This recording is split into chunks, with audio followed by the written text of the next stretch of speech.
Welcome to the Marvin Pierce Dog Teacher podcast, where we discuss various dog training topics to help you become the best leader for your dog. Marvin Pierce has over 20 years of experience with obedience training for dogs located in the Sherwood, Oregon area. Offering private lessons and group clinics, the dog teacher has been able to change the lives of dog owners by helping them develop and maintain an obedient dog. For more information, contact us at marvinpiercedogteacher.com. We're live right now. We're live. Oh, we're live. Where are we live?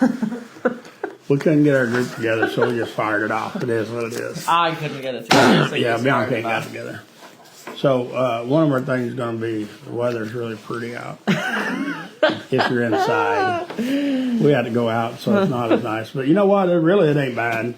We're all healthy. Today. Yeah. Well, I mean, Saturday was a little rough. Yeah. But I came back from my trip a few days early because the weather where I was really bad, and the weather here was really bad, and the weather here was not getting no better. So I bailed out of Texas and flew home a few days early. Very thankful for that. Yeah. And, you know, I would like to say that Bianca is not my wife. Oh, yeah, that needs to be clarified for some people. Because some guy was a real jerk because he didn't really want to deal with us because I'm an old man and I married a young girl. Which is really none of their business, but needs to be clarified. Yeah. But I have a wife that I really like, you know. So I also really like. Yeah, everybody here really I have likes. a husband that I really like. Yeah, so, and I mean, it is what it is. I've had people mention it to me too, you know, but I just kind of blew it off. But somebody mentioned to Bianca that it was harder to do business with me since I have her for my wife. And not that she's not cool, but she's a little young, so. And Brett would probably get pissy, and Jody would get pissy, so we'll just leave that alone. I think that we ought to talk about, we're going to do a whole video about when your dogs go home, what people to expect, but people compare dog training to horse training, goat training, cat training, whatever, you know.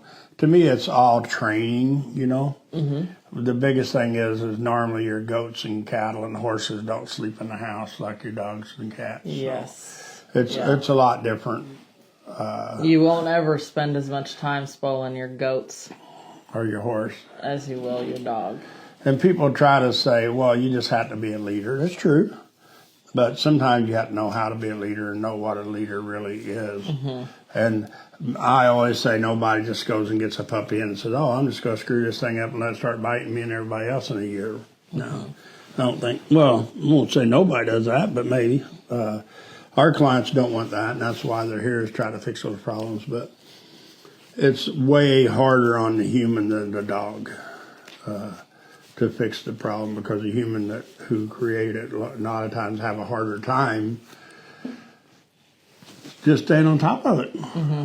I mean, it's not like you go home and you really train one day and then you skip 3 days. So Bianca got something here she wants to talk about. She's still not paid for it. I have my Canine Good Citizen Evaluator application. I'm done with the exam. I passed the exam, so I ship this off to AKC.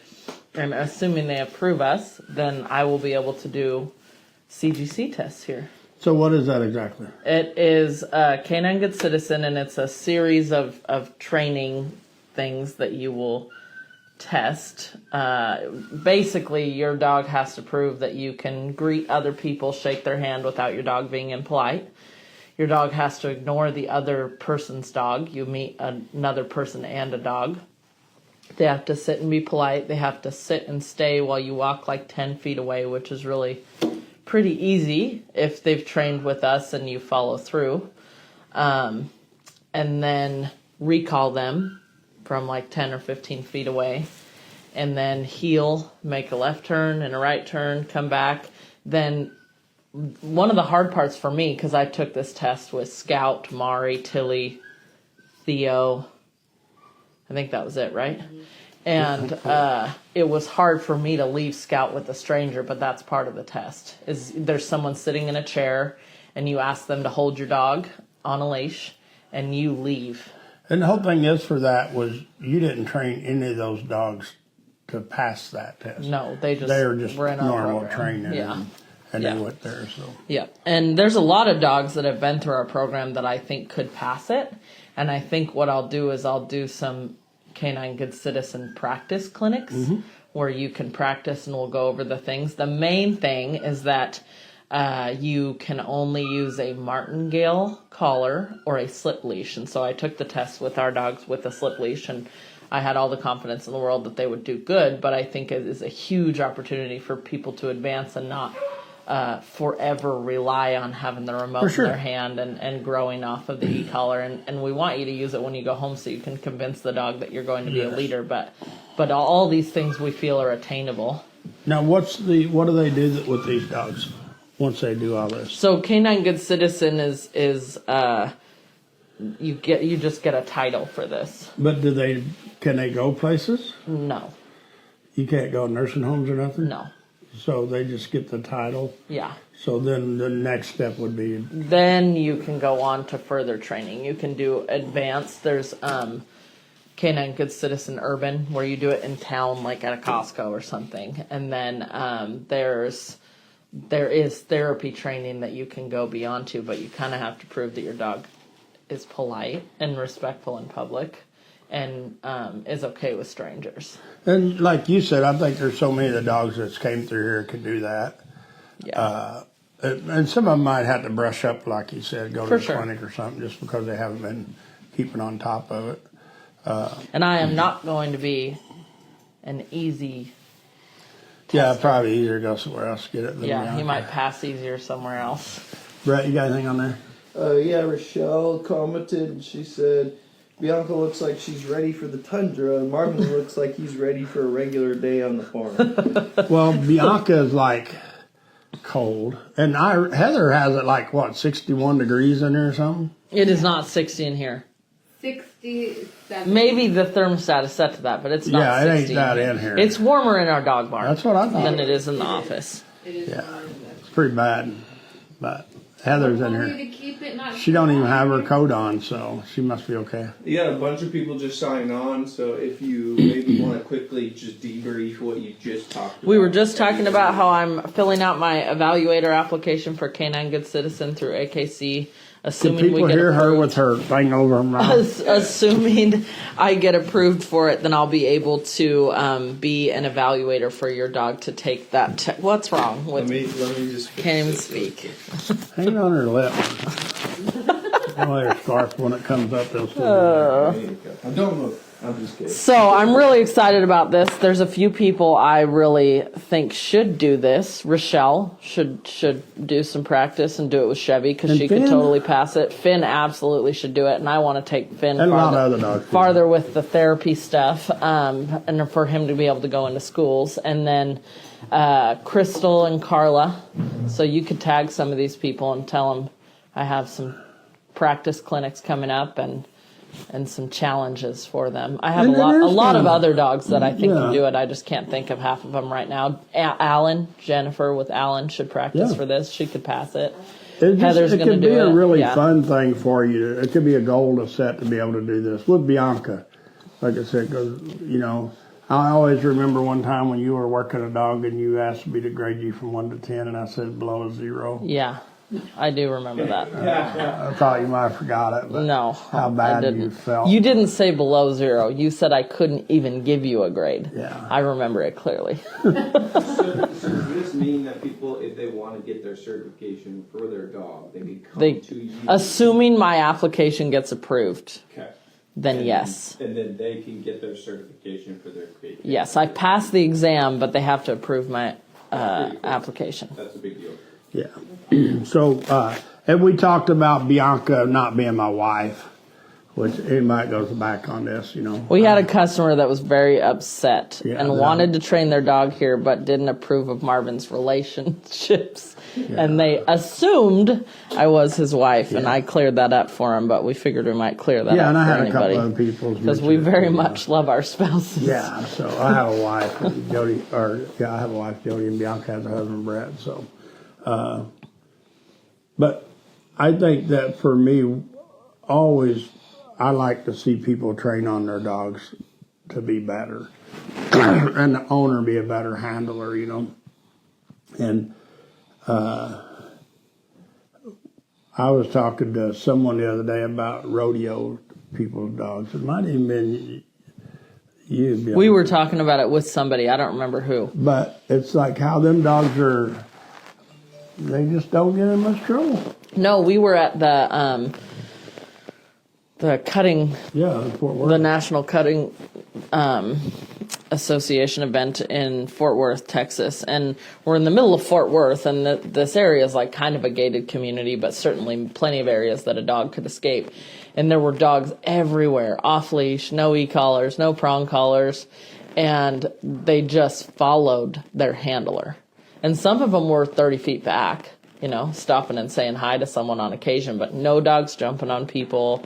No dogs running and being crazy. No dog fights. Yeah. Just dogs happy to chill out with their owners and follow them around. But I assure you that they respect their handlers. And them dogs probably ride in the front seat of the truck. They probably sleep on the bed. They probably get cheeseburgers at the McDonald's drive-thru. Yeah. The whole thing, but they just respect their leader, their owner, and but I think that, and it's all different, there's a lot of city dogs that do just as well too, It's just a matter of training them, and a lot of the farm country dogs, not all of them, because we get a lot of them in here to train, but a lot of the cowboys dogs, they just expect that, and they work with it, and they get that, so anybody can do it. It's just a matter of how, and some of those dogs, granted you, they're not as good as some of the dogs we train. No, they probably don't heal perfectly. Yeah, they'll still steal your cheeseburger if you Yeah. lay it down, walk off, or something like that. But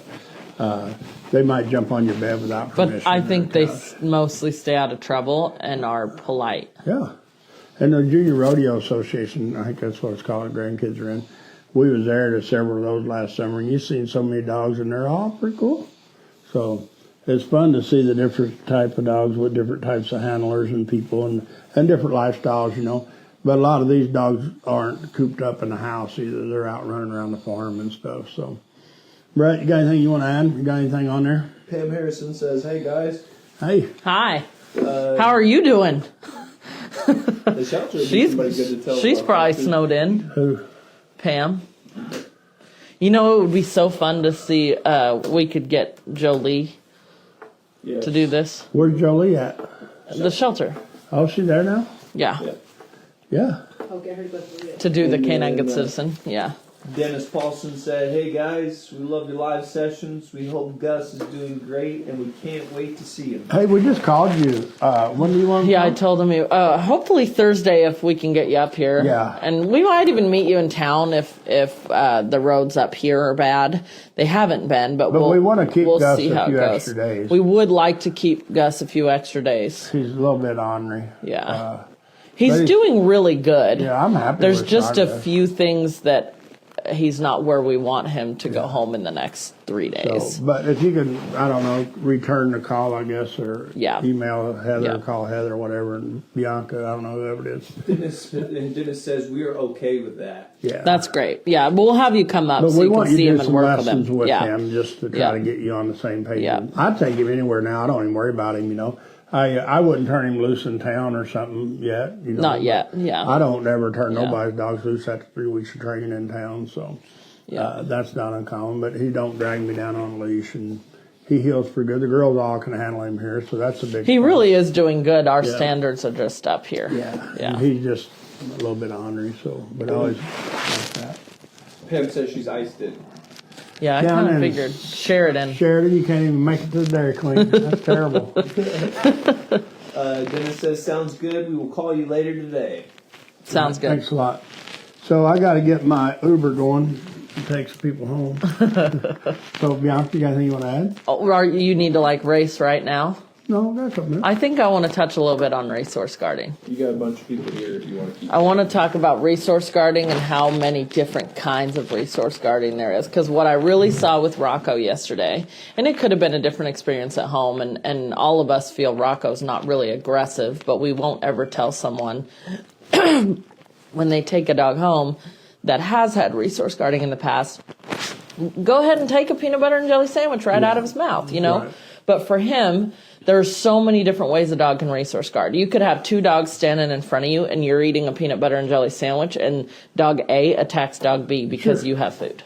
And then you can have a dog that would never do that, but if the dog has the peanut butter and jelly sandwich, the dog can't get near him and the people can't get near him, because if he has full possession of it, he'll attack.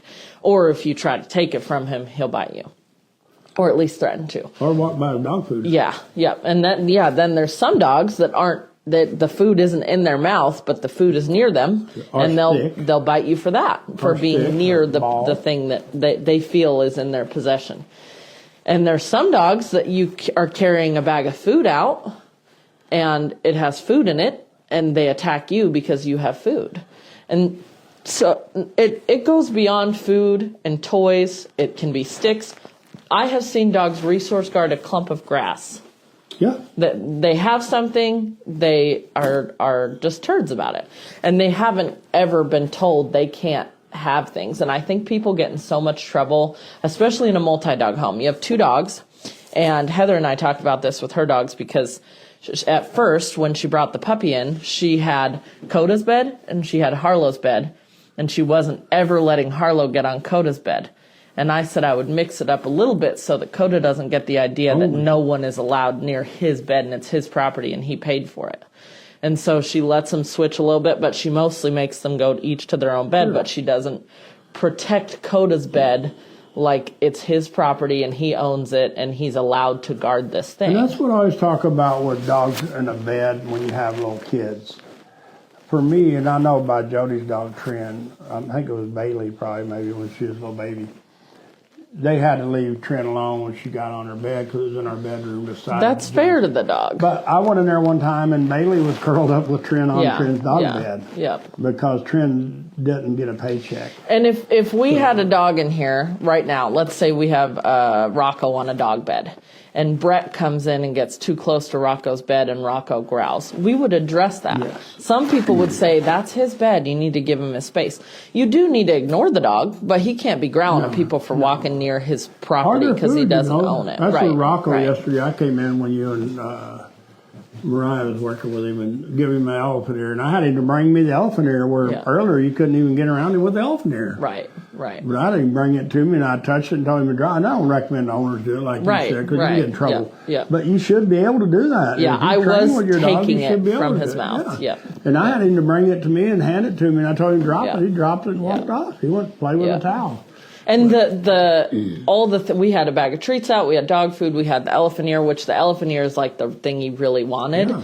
And he didn't really even show, we can read so much body language, like when you got near him and the elephant ear was right here, his lip would twitch a little bit. Yeah. And we know that that's him thinking about being a turd. And so we know to watch for that stuff, which is why we tell people not to just reach down there and grab it. I wouldn't recommend reaching down there and grab it, but we practice on drop it and then go away from the situation. But we also practice just taking it from him. But Rocco didn't really get onerous about it until he had it in his mouth. Right. Once he had it in his mouth, then he was like, I might put up a little fight. But the biggest thing is the reason for me that Rocco didn't put up with a fight is because of the training that we've 100%. done since he got here. Yeah, Mariah made we a really... didn't start with, I'm going to take that from you. Correct, We started with training. Yeah. And then we add that into it. And Mariah asked this question, and it was great, because she said, do you really think Rocco is aggressive? And I said, I think he would be for anyone that he didn't really have to respect. Yes. Because he never has been aggressive towards us over food. Right. But we have... We wouldn't put him in a place to get there. No, and we taught him to respect all the people over everything. If we call you, you have to come. When we ask you to sit, you have to sit. And we follow through on all of those things so that he is respecting the people. You know? Yeah. And that's what people don't do. And I've done the opposite, and I don't ever recommend it, but I've had people here that, I don't know, just challenge me. Well, you can't get a stick from my dog. And I'm like, I ain't never met your dog for 5 minutes. He'll give me a stick. Yeah. And normally they do, but it's not because I'm cocky. I'm not mean. I'm not abusive. I just present myself normally as a leader. Not saying all dogs, because I know there's dogs out there. There are some that are really would bad. Eat me and never do it, Yeah. But the majority of the time, I think it's how you handle yourself and a dog. But always, you're better off if you just start with the obedience work and get the obedience down like we do, and then you can start in. And it's like getting a ball from a dog, People are like, oh, they'll never bring you the ball. Like, they don't have to bring me the ball, but they They just need to have to come to come me when when I we call call them, because them. that's Yeah. a command, you know. Yeah. And then normally most dogs will go back to playing ball and bring you the ball because they want to play ball. So, Brett, you got anything? No. Bianca? Nope, that's all. And if you watch for us here in the next few days, we get bored, we'll try to get 4 or 5 or 6 of our dogs in here and make a little video of throwing a ball and dropping dog treats and stuff and showing people they don't just dive in and take Yeah. ownership of it, you know. Yeah, that was something I practiced yesterday. Is I just dropped food on the ground and I corrected Rocco for assuming that food that was Yeah. on the ground was his. That's not okay. If you drop food on the ground and your dog immediately goes for it, you're setting them up for a possible accident. When we're looking at a dog like this, we're like, how are we going to help this family get to keep this dog? How are we going to help keep the dog and keep them and the kids safe and the dog in a healthy state of mind? Yes. So, It's Brett, Kay's birthday today. Happy Hey, Phil. birthday! is Sean here? No, I just saw a post from. Happy birthday, Kay. We'll text you. If you don't know Kay, you were here training dogs. she is like one of our superheroes up here. If you were here We training love dogs Kay. right now with us in the warm weather, we would tell you in person. Yeah, this is not her kind of weather. No, she's denned up at home. No, you know where she is? Where? Shelter. Oh, I'm sure. Because Pam yeah. ain't there. Yeah, that's true. So. Yeah, she's probably working her ass off right now. Yeah. So Yeah. I'm pretty sure we do have a video on YouTube of you throwing a toy and then the dog stopping before it gets to the toy. I'm pretty sure there's examples of that. I think we should do a whole podcast. I want to do it with a bunch on- of dogs on- and stuff. Yeah. So. Yeah, we could do a podcast and video at the same time. Okay, well, let's bail. Hey, thanks everybody. I'm gonna fire my Uber up. We'll see y'all later. Thanks for listening to the Marvin Pierce Dog Teacher podcast. If you found this information helpful, we suggest following even more of our dog training tips and resources on YouTube, TikTok, Instagram, and Facebook. Just search Marvin Pierce Dog Teacher.